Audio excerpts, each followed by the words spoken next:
புரியுதா?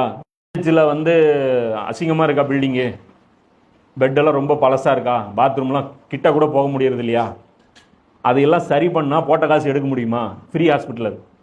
அதனால் என்ன பண்ணுறாங்க, அங்கெல்லாம் செலவு கட் பண்ணுறாங்க. இதெல்லாம் வட்டினால் ஏற்படுற பாதிப்பு. இந்திய அரசாங்கம், தமிழக அரசாங்கம் மட்டும் வட்டி வாங்காமல் இருந்திருந்தால் இப்படி இருக்காது.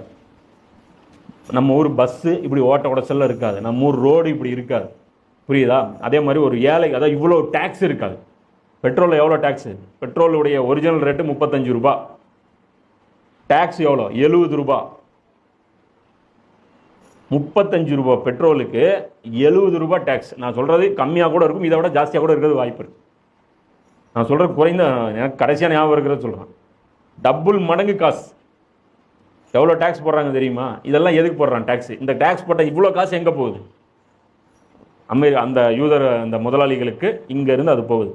அப்படி இப்படி போச்சுன்னா இவனுக்கு பெனிஃபிட் இருக்காது.